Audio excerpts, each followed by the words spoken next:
पथरीली राहों पे कदमों की फिसल, आसमान नीला और दिल में हलचल, थोड़ा सा डर है थोड़ा सा है जुनून, मंजिल के पास हम और दूर का जुनून।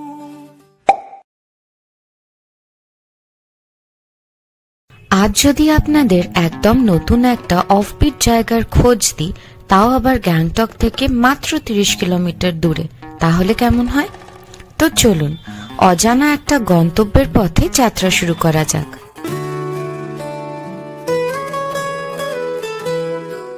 নমস্কার, সকলকে স্বাগত আমাদের নতুন এপিসোডে। আমরা আজ ভোর 4:30টার সময় একটা অনলাইন অ্যাপে গাড়ি বুক করে রওনা দিলাম হাওড়া রেলওয়ে স্টেশনের উদ্দেশ্যে।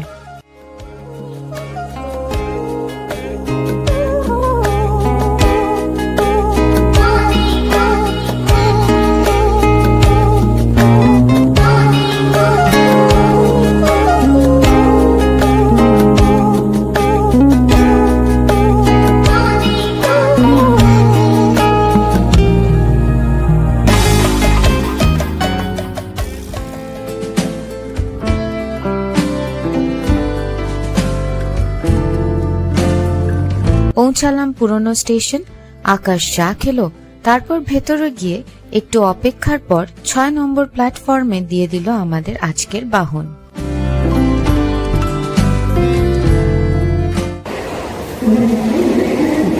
কি হয়েছে? কিছু হয়নি? ঘুম পাচ্ছে? ঘুমিয়ে পড়ো, তো যাও।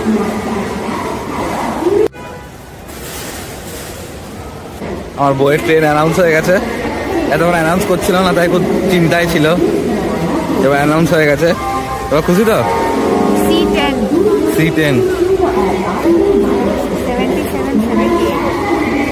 ঠিক আছে, আমরা লাস্টের দিকেই।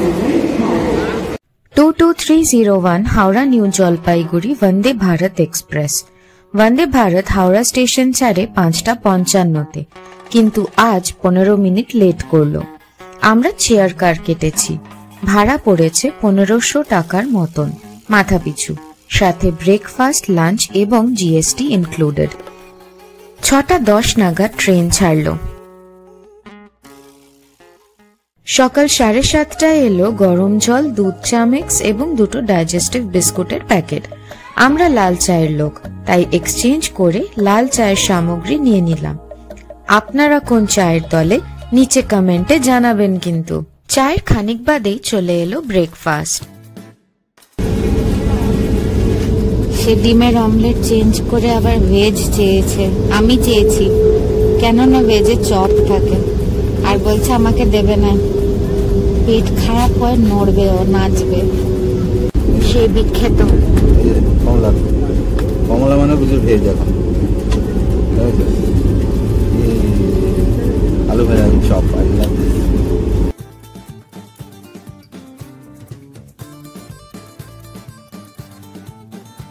বেলা 12টা নাগাদ চলে এলো লাঞ্চ।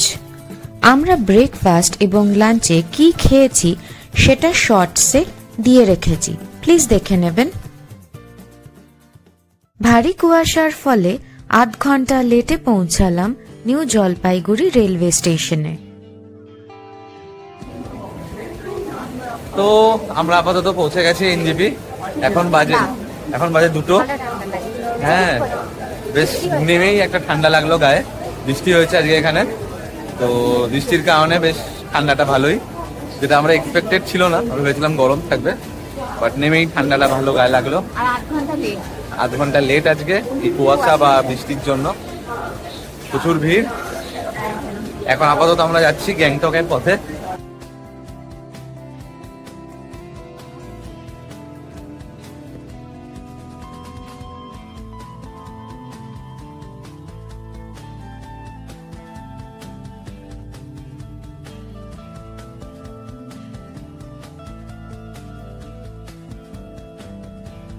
তো এবারে আমাদের প্ল্যান একটু চেঞ্জ।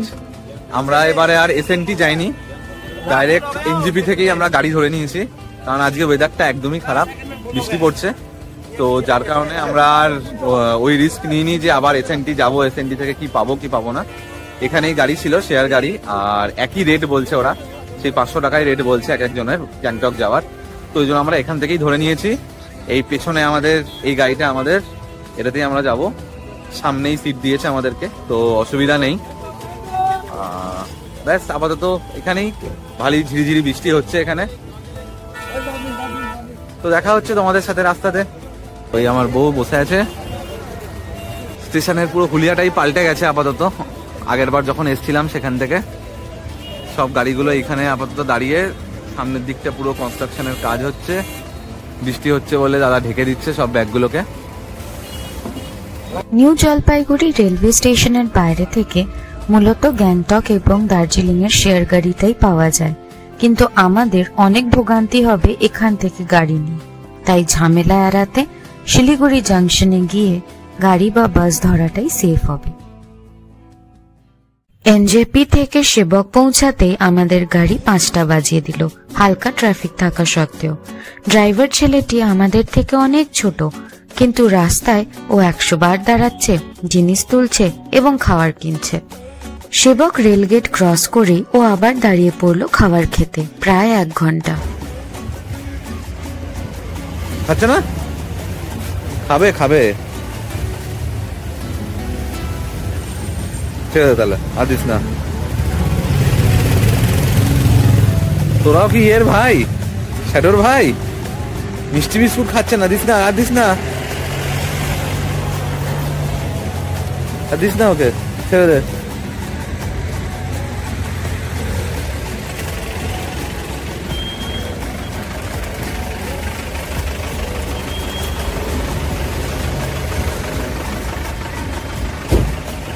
ও ছোট বেবি, ও কুতু বেবি, ও একসাথে খেতে পায় না।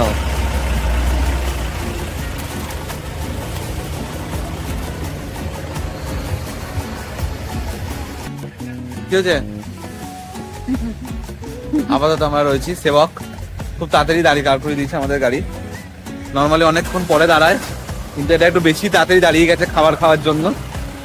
তো আমাদের পেট ভর্তি বন্দে ভারতে খাবার খেয়ে, আমাদের পেটে আর জায়গা নেই, বাট কিছু করার নেই, আরো লোকজন আছে তো সেই জন্য দাঁড়াতে হবে। তো আপাতত দাঁড়িয়েছে।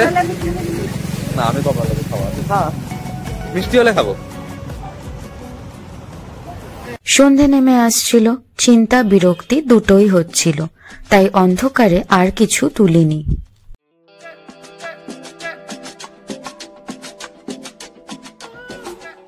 6.5 ঘন্টা বাদে পৌঁছালাম দেওরালি ট্যাক্সি স্ট্যান্ডে।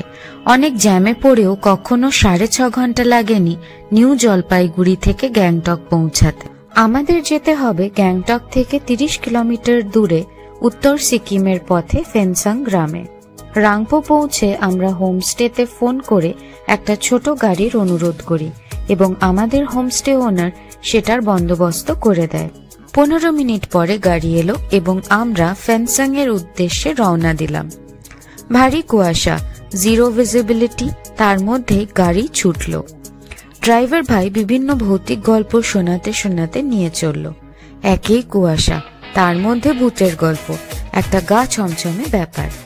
শেষমেশ রাত 9:45 পৌঁছে গেলাম ফেনসাং।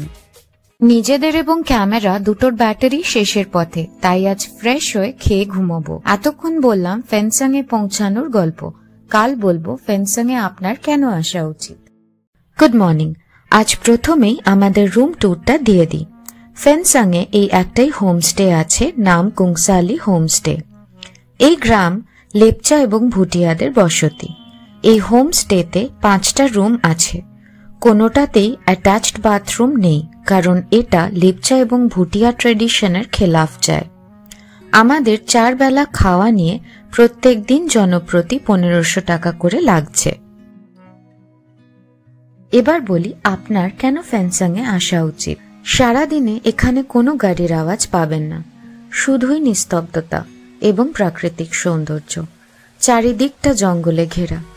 একটা হোমস্টে হওয়ার কারণে কোনো মানুষজনও বিশেষ নেই। একটাই মুদি দোকান, তাও 1 কিলোমিটার দূরে।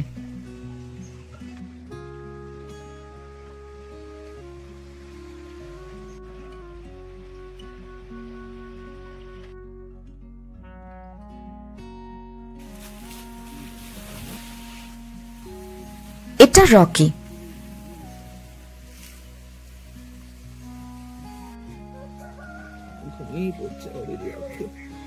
Please, more. More.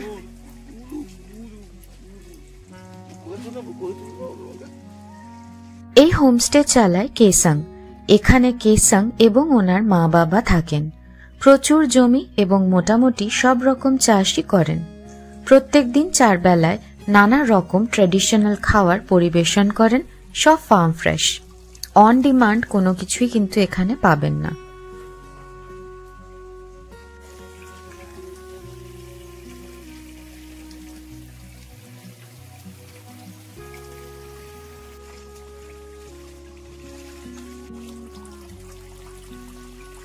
এখানে প্রত্যেকটা জিনিস খুব সাস্টেইনেবল ওয়েতে বানানো এবং প্রত্যেকটা জিনিসের সাজানো গুছানো এদের এখানকার ট্র্যাডিশনাল ভ্যালুকে এনহ্যান্স করে। এছাড়াও একটা বেড়াল আছে, গরু আছে, মুরগি আছে এবং অনেকগুলো খরগোশ এবং গিনিপিগ আছে।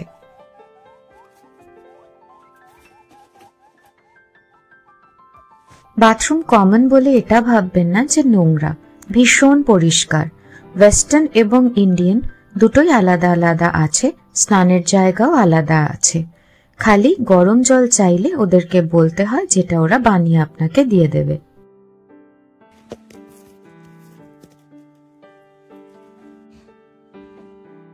চলুন কেসাং এর থেকে জেনে নি কেন আপনাদের এখানে আসা উচিত। अभी हम लोग आए हैं कुंगसाली होमस्टे। तो हमारे साथ है कुंगसाली होमस्टे के जो ओनर, वो हमारे साथ है। तो आप पहले अपना नाम बता दीजिए। जी नमस्ते जी, मेरा नाम है केसांग लेप्चा। और आप यहाँ पे कितने दिनों से आप लोग होमस्टे चला रहे हैं, कितने सालों से? होम स्टे तो स्टार्ट तो आफ्टर कोविड हुआ था।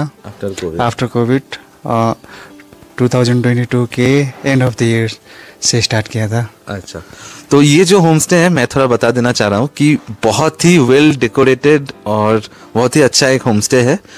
तो बस ज़्यादा दिन नहीं हुआ है, 2-3 साल ही हुआ है इसको शुरू हुए, लेकिन बहुत अच्छे से इन्होंने इसको रखा है। तो आप थोड़ा बताइए कि अगर जैसे कोई भी टूरिस्ट है यहाँ पे अगर आना चाहता है, तो सबसे पहले वो कैसे आ पाएगा यहाँ पे? रूट क्या है? मतलब अगर उसको गैंगटॉक से आना है या फिर एनजीपी से आना है, तो कैसे वो आ सकता है यहाँ पे? कोई भी गेस्ट अगर इधर यहाँ होम स्टे तक आना हो तो पहले तो ऑनलाइन में वो बातचीत होगा कि वो बुकिंग के बारे में, और उसके बाद रूट तो बाय फ्लाइट से आने तो बागडोगरा तक, बागडोगरा से गैंगटॉक से वो गाड़ी मिल जाएगा इधर तक आने। गैंगटॉक से 28 किलोमीटर जितना लगेगा। ये जगह का नाम थोड़ा बोल दीजिए, गाड़ी में क्या बोलना पड़ेगा, कहाँ पे आना पड़ेगा? गैंगटॉक में आके छोटा वाला कैब वो रिजर्व लेना है तो फैंसोंग मोनास्ट्री के सामने वो कुंगसाली होम स्टे करके बोल देने से तो पहुँचा देगा। अगर शेयरिंग में तो उतना वो पॉसिबल नहीं है, टाइमिंग होता है। ठीक है, तो कोई भी अगर आना चाहे तो गैंगटॉक से ये लगभग 30 किलोमीटर्स, ऐसा है कितना 30 किलोमीटर्स है ना? 28-30 किलोमीटर्स है। तो गाड़ी मिल जाएगा, वहाँ से गाड़ी पकड़ के आप लोग यहाँ पे आ सकते हैं। और एक चीज़ आपसे पूछना है कि जैसे कोई टूरिस्ट अगर यहाँ पे आना है तो उसको क्यों आना चाहिए यहाँ पे? क्या यहाँ पे स्पेशल है कि लोग यहाँ पे आए? वही है कि इधर उतना शोर शराबा नहीं है, और जितना भी वो खाना वगैरह है वो एथनिक नहीं है। इधर का वो सिक्किम का ही एथनिक फूड ही बनता है इधर, वो ऑन डिमांड में कुछ नहीं बनता है। और सब्जी वगैरह तो हमारा वो बगीचे में सब उगता है, वही सब उगा के वो गेस्ट लोगों को खिला देता है। अपार्ट फ्रॉम दैट जो गेस्ट लोग वो कैंपिंग जो एडवेंचरस टाइप का होता है वो लोग ज़रूर आना चाहिए, क्योंकि इधर रिवर साइड कैंपिंग होता है। अच्छा, और हिल साइड कैंपिंग वगैरह होता है, ट्रैकिंग वगैरह का स्पॉट बहुत सारा इधर। अच्छा, तो सुन लिया आप लोगों ने कि बहुत सारा यहाँ पे ट्रैकिंग का और आसपास में घूमने का जगह है। तो किसी को भी आना है और अगर शोर शराबे से थोड़ा दूर 2 दिन रहना है तो ज़रूर यहाँ पे आइए। और जो चीज़ उन्होंने बोला है लेकिन कि खाना यहाँ पे बहुत अच्छा है, और सबसे मेन चीज़ है कि सब यहाँ पे उनका खेत है आसपास में, तो जो हम लोग वीडियो में भी दिखाए हैं आप लोगों को, तो वहाँ पे आप लोग एकदम जो आपके खेत का सब्जी है वो आपको खाने के लिए मिलेगा। तो ठीक है, थैंक यू। फिर आपको और कुछ बोलना है? और तो कुछ नहीं बोलना है, इतना ही बस। ठीक है, थैंक यू। আমরা এইটাই পছন্দ করি, তাই এই সব জায়গা খুঁজে বের করি আপনাদের জন্য, যারা আমাদের মতনই পালাতে পছন্দ করেন জনশূন্য জায়গায়, যেখানে শুধুই আপনি একটা স্ট্রেঞ্জার হয়ে থাকবেন। জানি আজকের ভিডিওটা একটু বড় হয়ে গেছে, তাই বলে স্কিপ করে যাবেন না কিন্তু। আশা করি আজকের এপিসোডটা আপনাদের ভালো লেগেছে। পরের পর্বে দেখাবো আমরা এখানে কি কি ঘুরলাম। একটাই রিকোয়েস্ট, প্লিজ চ্যানেলটিকে সাবস্ক্রাইব করে পুরো ভিডিওগুলো দেখুন, সবার সাথে শেয়ার করুন, লাইক বাটনটা হিট করতে ভুলবেন না, এবং নিচে জানান আপনাদের যে কোনো জিজ্ঞাসা বা কিছু বলার থাকলে। খুব শিগগিরই দেখা হবে পরের পর্বে, যেখানে আমরা আপনাদের দেখাবো এখানে কি কি ঘুরবেন এবং কিভাবে ঘুরবেন। তাই আজকের মতো ইতি, দেখা হচ্ছে পরের পর্বে। টাটা।